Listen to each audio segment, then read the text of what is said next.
Zero bills generate అయిన దానికి 27.04 కోట్ల రూపాయలు కట్టాము అధ్యక్ష.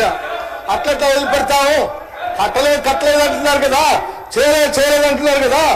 తప్పుడు సంకేతాలు రాష్ట్ర ప్రజలకు ఎందుకు ఇస్తున్నారు? ఇది వాస్తవాలని మీ ద్వారా రాష్ట్ర ప్రజలు చెప్తున్నాను. వినండి అధ్యక్ష. నర్సాపూర్ కూడా ఉంది అధ్యక్ష. 48,236 హౌస్ హోల్డ్స్ 17.31 కోట్ల రూపాయలు కట్టాము అధ్యక్ష. ఇక నిర్మల్ మిత్రుడు నిర్మల్ నియోజకవర్గానికి సంబంధించి 56,756 కుటుంబాలు మిత్రుడు ఉన్నారు మహేశ్వర్ రెడ్డి గారు. ఆ నియోజకవర్గంలో జీరో బిల్లుల కోసం రాష్ట్ర ప్రభుత్వం ఎలక్ట్రిసిటీ డిపార్ట్మెంట్ కట్టింది 22.55 కోట్ల రూపాయల అధ్యక్ష. నిజామాబాద్ మీరు అడిగారు కదా, ఇప్పుడే చెప్పండి అని.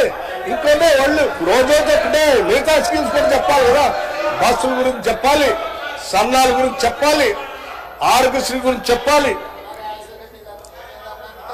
పల్లా రాజేశ్వర రెడ్డి గారు మాట్లాడుతూ ఈ ప్రభుత్వం ఏం చేయట్లేదు అని అన్ని స్కీములు చదువుతా ఉంటే ఏం చేసిందో లెక్కలతో సహా నేను చెప్తా ఉన్నాను అధ్యక్ష. సిద్దిపేట సంబంధించి number of eligible house holds అధ్యక్ష 48,497 హౌస్ హోల్డ్స్ అధ్యక్ష. దీనికి సంబంధించి రాష్ట్ర ప్రభుత్వం కట్టిన డబ్బులు 20.37 కోట్ల రూపాయల అధ్యక్ష. సిరిసిల్ల మీరు 10 సంవత్సరాల్లో ఏ ఒక్క ఇంటికి కూడా 200 యూనిట్లు ఫ్రీ గీయలే. రాష్ట్రంలో ఎక్కడ కూడా మీరు పేదలకు ఉచితంగా కరెంట్ ఎవరికి ₹1 కూడా ఇవ్వలే. మేము చెప్పాం 200 యూనిట్ లోపల ఉన్నటువంటి లబ్ధిదారులు అందరికి ఇచ్చినట్టు చేస్తామని చెప్పాం. దీన్ని అమలు చేస్తున్నాం. మార్చి 30వ తారీఖు నుంచి గత సంవత్సరం ఈరోజు బ్రహ్మాండంగా అమలు చేస్తూ ప్రతి సంవత్సరం చేస్తున్నాం. మీరు ఏం చేయట్లేదంటే నియోజకవర్గాలు గారు చెప్తున్నారు. సిరిసిల్ల 54,281 హౌస్ హోల్డ్స్ 24.85 కోట్ల రూపాయలు సిరిసిల్లలో కట్టాం అధ్యక్ష. మీరు సిర్పూర్ శాసనసభ నియోజకవర్గంలో 42,367 హౌస్ హోల్డ్స్ కి 14.97 కోట్ల రూపాయలు ఇప్పటికే కట్టడం జరిగింది అధ్యక్ష. ఇంకా మొత్తం శాసనసభ నియోజకవర్గాలు అన్ని చదివి వినిపించమంటే నేను పూర్తిగా చదివి వినిపించడానికి సిద్ధంగా ఉన్నాను అధ్యక్ష. వీటితో పాటు ఇంకా మిగతా స్కీమ్స్ సంబంధించి చెప్పమంటే కూడా చెప్పడానికి సిద్ధంగా ఉన్నాను. దయచేసి ఇంకొకసారి మీరు ఈ స్కీమ్స్ ప్రకటించారు, మీరు డబ్బులు ఇవ్వట్లేదు చేయట్లేదంటే మాత్రం మళ్ళీ లేచి నా దగ్గర మొత్తం ప్రతి స్కీమ్ సంబంధించి సమగ్రమైన సమాచారం ఉంది. తప్పనిసరిగా ఇవన్నీ నేను పల్లా రాజేశ్వర రెడ్డి గారికి నేను ఒక రకం ధన్యవాదాలు కూడా చెప్తా ఉన్నాను.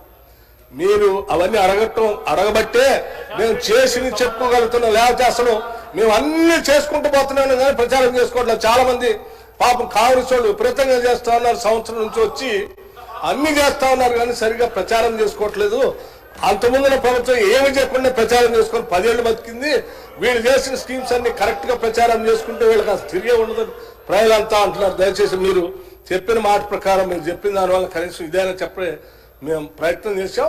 మళ్ళీ అడగండి ఇంకా స్కీమ్స్ గురించి ఇంకా చెప్తాం. మేము రైతు భరోసా గురించి కూడా చెప్తాం, సన్నాల గురించి చెప్తాం, ఆరోగ్యశ్రీ గురించి చెప్తాం, ఇందిరమ్మ ఇళ్లు గురించి చెప్తాం, ఇంటిగ్రేటెడ్ రెసిడెన్షియల్ స్కూల్స్ గురించి చెప్తాం, పిల్లలకు 40% పెంచిన డైట్ ఛార్జెస్ గురించి పెంచుతాం, 200% హాస్పిటల్ ఛార్జెస్ పెంచింది చెప్తాం, ఇంకా అమ్మఒడి గురించి చెప్తాం, అన్ని చెప్తాం.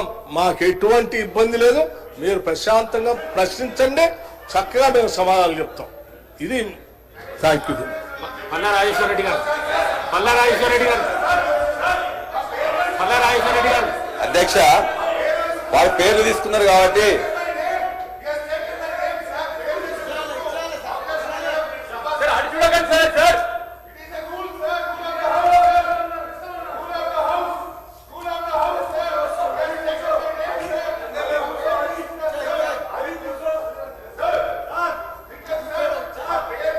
ప్రశాంత్ రెడ్డి గారు